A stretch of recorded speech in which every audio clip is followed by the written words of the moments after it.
Hi, everybody. Sarah Joseph here. Thanks for joining me tonight. I'm Sarah Joseph, and I empower people with tools for helping to strengthen relationships, ease hassles, and bring more joy to parenting. Tonight, we're talking about making family time a priority. And let's dig into this topic, shall we? So, family time has lots of benefits. When we're talking about family time, we're really talking about just spending some quality time together as a family, having some fun together, doing things together, whatever that might look like for your family. But family time does have a lot of benefits. It can help reduce behavior challenges, decrease stress, build closer family bonds, build those really deep connections that we want to have with our families, with our children. It also increases academic success, which I always find as an interesting fact. These are all researched. I didn't come up with them myself. Research shows that spending time together, quality time together as a family, increases academic success for children. It also improves communication skills and builds everybody's emotional bank account. We're gonna talk about that in more depth tonight. It also builds self-confidence and self-worth and gives kids a really great launch pad for exploring the world and stepping into their own and reaching goals that they might set for themselves. But it really comes down to when we spend time with people who love us, who accept us for who we are, and encourage us to be our best selves, we do better because we feel better, right? Our families are the people who we turn to when we're feeling scared, sad, upset. They're really, our family is a safe haven, right? And if we look at attachment theory, we can see that that's what it really boils down to. Attachment theory is basically a theory that shows that in order for us to really thrive in life, we need to feel attachment to at least one caregiver in our life. But as research has shown, and they've done a lot of this over the years, and it's changed a bit, but what they've realized is that it doesn't just apply to little kids, right? We had this attachment theory that we thought was just for small children, that when small children didn't have that attachment to a primary caregiver, didn't get to spend time with their moms or with another person who played the role of what moms usually play the role of, that safe haven, that person who feeds them and tends to their needs and takes care of them, responds to their emotional needs, their physical needs, that they suffer, right? And they don't grow, they can't learn as well. And what research, as that research has expanded, what we've learned is that theory of attachment really doesn't end at any age. We all need to feel like we're attached to somebody, that we have that deep connection with somebody, that somebody in this world loves us, cares for us, will respond to our physical needs as well as our emotional needs. And when we have that attachment, when we have that care and concern, that it's a safe haven for us to turn to when we're upset, and it's a launching pad for us to be able to go out into the world and take risks, try new things, reach for goals, because we know that if we fail, we're going to have that safe haven to come back to, right? So spending time together as a family builds that attachment, builds that deep connection that we're needing so that we can have that launch pad into growth. So lots of good benefits for families to spend time together. And now that we're mostly at home together, for many of us who are not working or are working from home and having the kids at home full time for many of us, it gives us lots of opportunities to spend quality time together. Now, of course, it's sometimes hard to schedule quality family time, right? We could easily busy ourselves throughout the week, throughout our days, and spend very little time together because we're working, or the kids have activities or school, or they're on Zoom, or they're on playing video games or watching TV, right? Or even siblings just playing together. That's not the same as the whole family playing, coming together for special time. Now, so it's helpful if we do schedule this time so that it doesn't get passed by, right? As I said, it's easy to just get busy and forget about making quality family time, because it often feels like we're spending time together, even if it's not a specific thing that we're doing, right? Because we're in the same house, or because we're sitting down to a meal together, that often feels like that's enough. And what research shows is that the more we can build family time in, the more benefits we get from it. So think about how you're spending your time together as a family right now, and is it enough, or could you increase it by just adding some family time that includes some fun? And I'll show you why. So we're going to talk about the emotional bank account. And an emotional bank account this is a term coined by John Gottman, Dr. John Gottman, and his wife, what's her name? I can't remember her name. Julie Gottman, I believe. They live in Seattle, and they own the Gottman Institute, and they've been studying families for over 40 years, and couples. And what they've learned is that we each have an emotional bank account. And basically, our bank account is built on interactions with the people we love. So, for instance, I have an emotional bank account with my partner, okay? And I also have an emotional bank account with my daughter and with my son. And then as a family, we have one. So our bank accounts are with each other, right? It's kind of like, it's our relationship. And how strong that relationship is built on our emotional bank accounts, okay? So the emotional bank account, basically, we take when we have good, positive, fun experiences with somebody, that is like a deposit into our emotional bank account. But when we have a fight, or a snide remark, or being ignored, that is a withdrawal from our emotional bank account. Now, the funny thing is that the deposits and the withdrawals are not equal.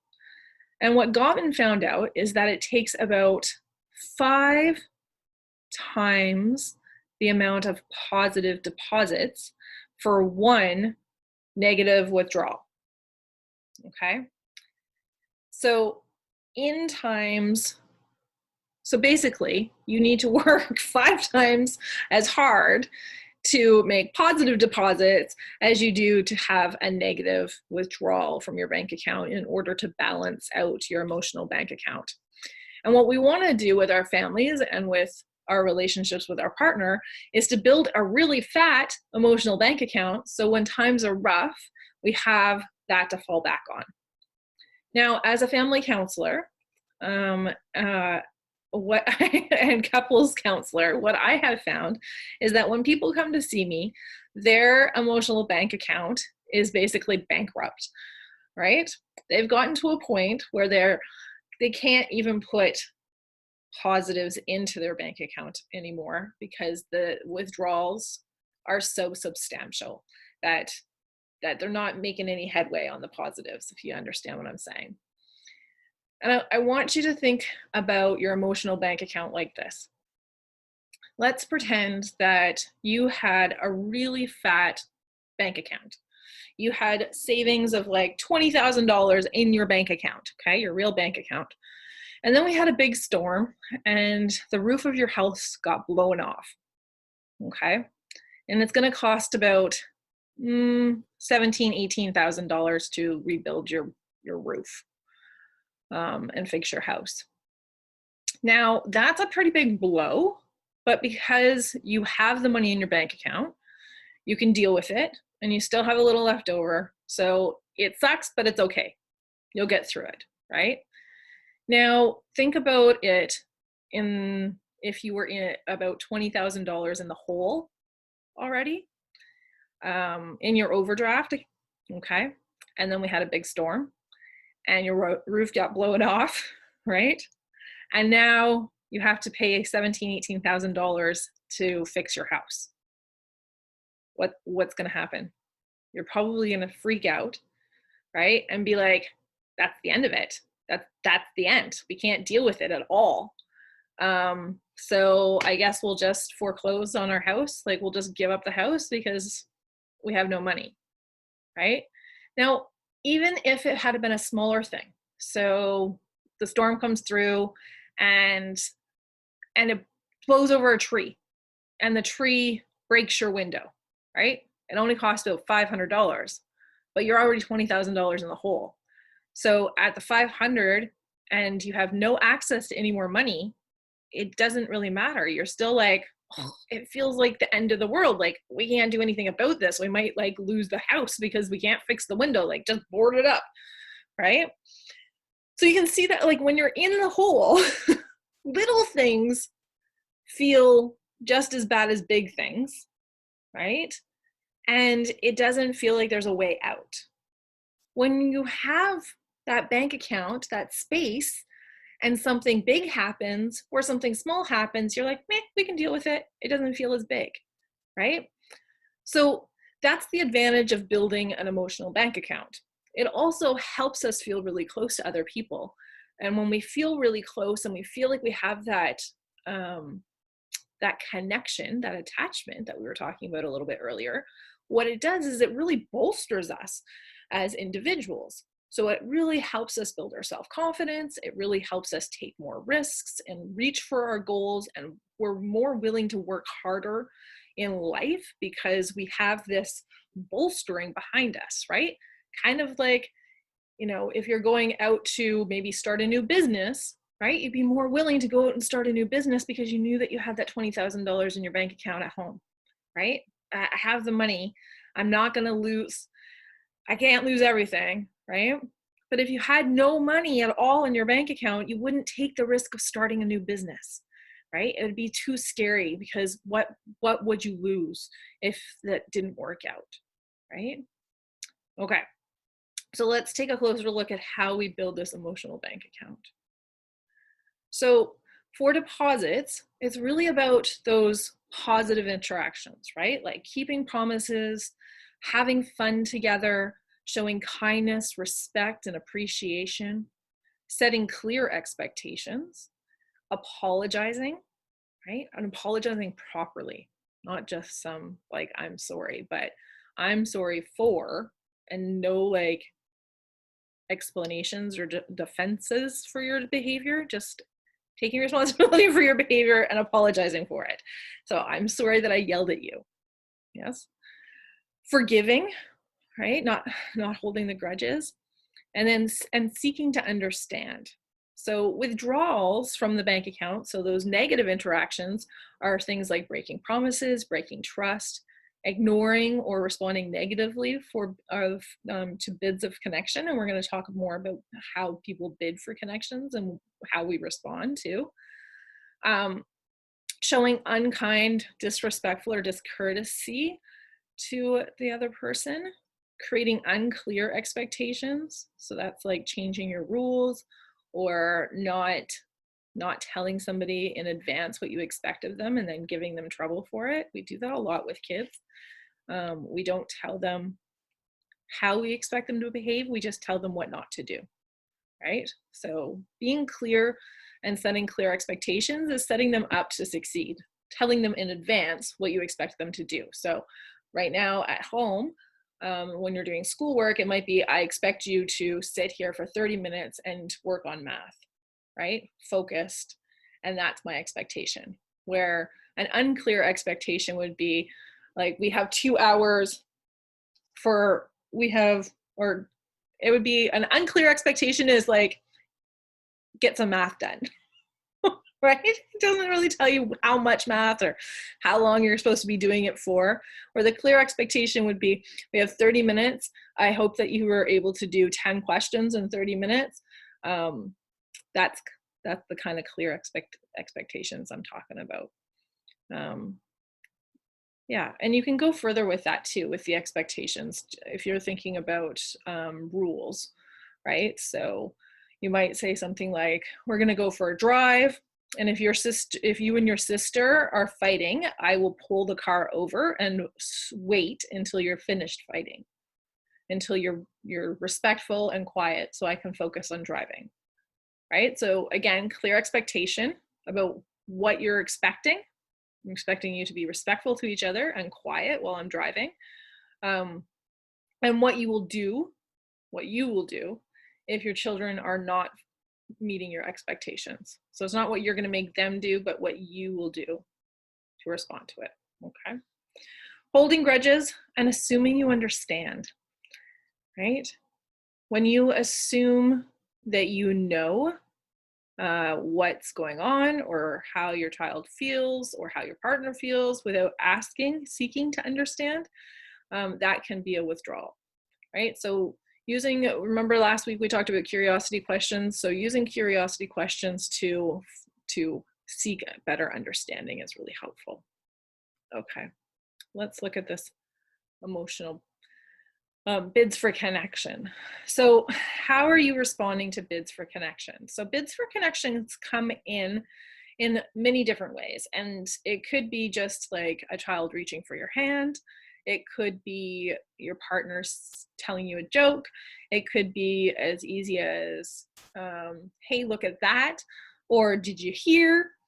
There's lots of different ways that we bid for connections. And so basically, a bid for connection is any time that you're trying to get somebody else's attention, anytime that you're trying to make a connection with them, to invite them into your world, to share your feelings, right? Share anything with them. That's all a bid for connection. So here's an example. The wife enters a room, and we could easily change this to a child enters the room and says, "I gave that presentation today. I was so nervous." And then turning towards, so this is one way that we would respond to bids for connection, is turning towards the person, or towards that bid. And so when we turn towards a bid, it looks like, "Oh, really? Tell me about it. How did it go?" When we turn away, that would be kind of like ignoring it. So without looking up from whatever you're doing, you would say, okay, or not say anything at all. Just kind of brush it off.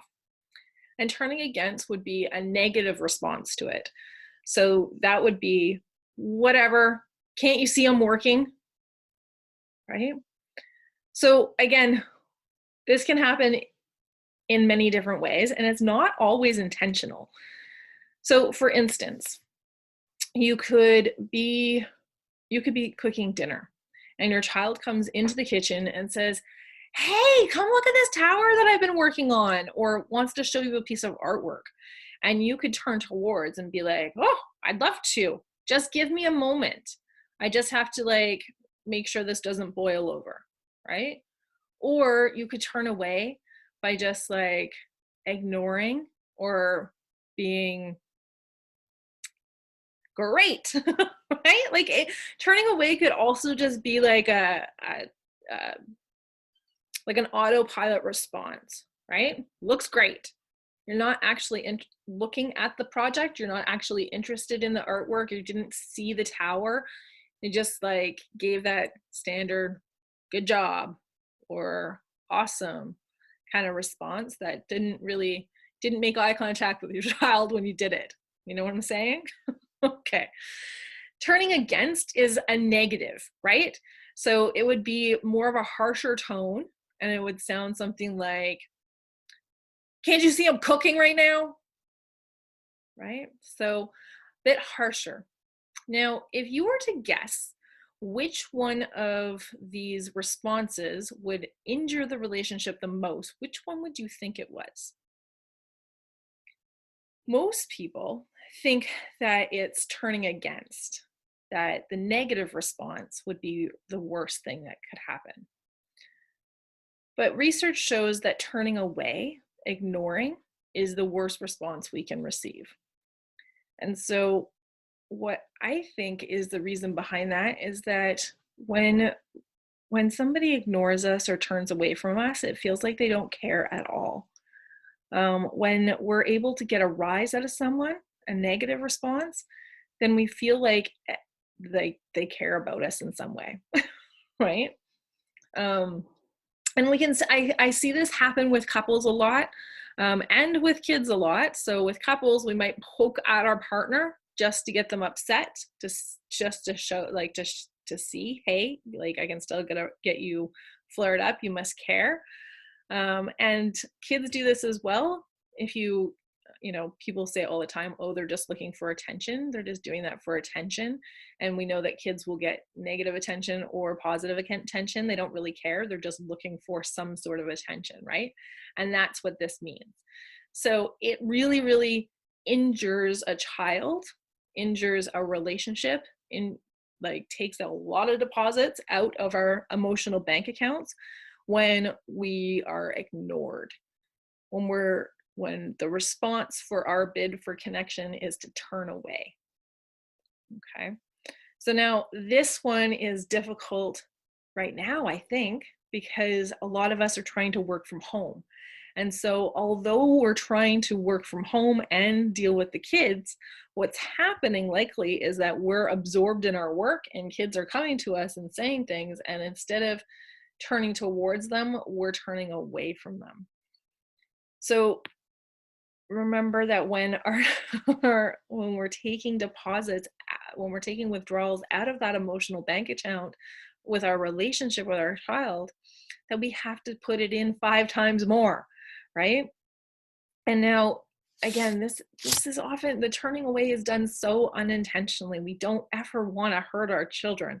And this is not a judgment. This is a real life scenario, right? We are busy and we are trying to work from home or do whatever it is that we're doing. And our children are coming to us and they do a lot of bids, don't they? They do a lot. I think the average for a 5 to 7-year-old is like 400 to 600 bids a day. It's crazy. It's a lot. And you're not going to be able to turn towards every single one of those bids, okay? So you don't have to get this 100% right. What I'm saying is that the more that you can get right, the more investment you're putting into your relationship with your child. Now, when you can't get it right, that's okay. All right. But the more you can, the better. When you can't, give yourself a little pat on the back, right? It's okay. Research shows that if we can do this about 30% of the time, then we're doing okay.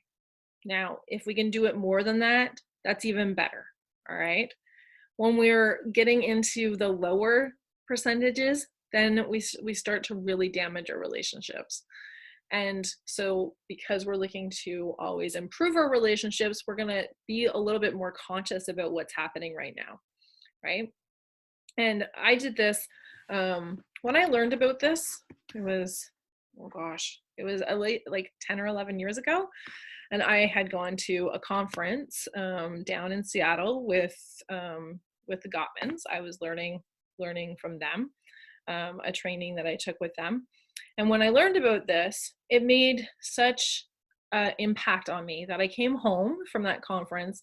And one of the things that I did differently is when my partner approached me to talk to me, even if I was working, I would stop my work on the computer, push away from the desk and turn to him and give him my full focus when he spoke to me. And just that little change in our relationship, the way that I responded to his bids for connection, especially when I was working, because that had been a attention spot for us, that changed a lot in our relationship. It was quite amazing. So I encourage you to just, have this in the back of your head and be a little more conscious about how you're responding to the bids for connection that your children or your partner is giving you at this time. And try practicing turning towards more when you can. So when we turn towards, we get more, there might be some more bidding, but that's a good thing. But it also comes in more positive ways. So we get more positive turning towards us, as well as positive seeking for that connection, less negative seeking for connection. You know what I mean with kids, right? With kids, we have the negative seeking of connection. When they're feeling like they're disconnected, their misbehavior usually increases. So when we're turning towards and meeting their bids for connection with positive responses, what we're getting, when I say we're getting more bidding, we're getting more positive bidding. So they'll come to you in a different way than the misbehavior to get your to feel more connected, to get your attention. We'll also get more responding. So as I said, they're going to respond more towards us positively. And that really helps the growth and development of our relationship with ourselves, our self-esteem, our self-worth, our self-confidence for kids as well as adults. And then our relationship as like deepening, trusting relationships. When we turn away, we get less bidding and increased conflict. So again, could increase their, the misbehavior increases because they're trying to get you to respond, right? Lots of hurt feelings, loss of confidence, and the relationship, the relationship ends sooner rather than later. That means for partners. But we can apply it to kids by saying that our relationships, they grow apart. So as we'll see, like as the kids grow, we're hoping that we've developed a close relationship so that we stay close as they go through their teen years. Now, when we're turning away lots as they're young, what happens is it makes that independence jump at teens rougher, right? Because they're going to look for that turning towards from their peers more than they do from their parents, which isn't helpful when they're teenagers. The turning against, again, is our negative response to a bid for connection, and we get, again, less bidding. So there's less reaching out for connection. There's also avoidance of conflict, because now everything feels like a conflict, because anytime I try to ask for connection, I get yelled at or negative response to. So that doesn't feel good. So I'm going to try to avoid it as much as possible. Suppress feelings because it's not safe to show my feelings or share my feelings. And again, the relationship will erode, right? So again, it's about, we're trying to pull our children closer and build deep connections with them, especially through their early years and into their school age years, so that when they become adolescents, teens, and they're pulling away from us, which is natural, pulling away for the independence, that we're still deeply connected at that spot, that time, and they're not turning to their peers for what they could be turning to us for. Okay. So ways to build that really deep connection with a child is to show interest in their interests, ask about their day's events, show affection, so a hug, a pat on the back, holding hands, kisses, cuddles, all of that stuff. Join them in play, join them in learning something new. So this might be like you're both learning a new language together, or learning an instrument together, or learning how to make some new art project together. Work on a project with them, creating something new. Paying attention to what they say, right?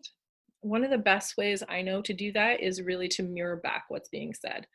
And as a children's counselor, that's one of the tools that I use a lot in in the first few sessions that I have with a child to really create a connection with them, to create that therapeutic relationship that I'm going to need, is to really mirror back what they're saying. So they know that I'm giving them my full attention. I'm really paying attention to what you're saying, and I'm really understanding what you're saying because I'm able to say it back to you. Now, again, you don't want to become a parrot. Kids pick up on that. So say it back to them in your words, and not their exact words that they said it to you. Okay. Respond to their jokes and help them relax. Now, when we're able to build that connection one-on-one with a child, it's really great because everybody needs that one-on-one connection in order to build the family connection, right? So having little dates or special time with each child in your family is really a great way to build that connection so that everybody's bank account feels really full, and then they're able to put into the family bank account. When children are feeling like there's rivalry between siblings, or like they're not getting as much attention as somebody else, then it's hard, or they're not connected as much. It's hard to come to the family for the family fun piece, for the quality family time piece. So having that individual time is just as important as having the overall family time. Here's some ideas for having some family fun that builds connection. So at home, you could create a family video. Lots of people are jumping onto TikTok nowadays. Family crafts, doing puzzles, board games, building a fort, having a movie night, backyard camping or fires or stargazing. Food is always a great way to connect, having a big meal together. But it's also a really nurturing thing to do. So cooking together, having a picnic, baking a new dessert, having an ice cream sundae bar, make your own pizza night, or having a fancy dinner, dress up for dinner, get the good silverware and plates out and candle lights and fancy cups, it's lots of fun. Get active, right? Get out there, hike, ride a bike, or go to the beach, play a sport together. Create your own sports day. We did that today. It was really fun. Gardening and dance party, right? It's always fun to have a dance party. So yeah, one of the things that you could do with your family is to come up with a list together, just, brainstorm together fun things that we could do together as a family. And what I like to do when we do this is we make a list of things that we could do that's free, and then we make a list of things that cost money. And it's easier right now because we're not going to the movies. We're not going to the movie theater or the amusement parks or anything, bowling or anything that would cost a lot of money, right? Because it's all closed down. So it's easier to come up with the list of free stuff now than it might be later when things start opening up again. But it's a great way to have a list, and then just make a date every week to have at least a day where you have family fun, if you can't fit it into every day, which, come on, we all need to have some fun, right? And if we could spend 20 minutes, half an hour having some family fun every day, it'd be pretty amazing. So just going back to where we started with the secure base. So as a family, as the parents, we are the secure base. And what that means is that we're giving love and comfort and encouragement and protection.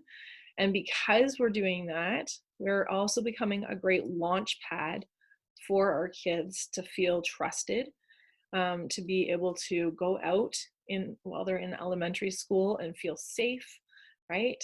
They have their needs met. They're able to take risks and learn new things and explore. And as they grow into high school, they're becoming more independent, right? And because they're able to come back to us and they have that really secure base and we have that deep connection, they really build their confidence to venture into the world and go to college. But they're always welcome back home, right? So again, just that connection is going to build so much of this secure base for you. Um, the responding to bids for connection, being emotionally available to help meet their needs, their emotional needs, is really going to build that secure base and that launch pad for you. All right, so I think that covers all that I wanted to say for this week, but coming up next week, we have increasing cooperation. So we'll be talking more about how that connection can really play into increasing the cooperation, and getting kids to help around the house more.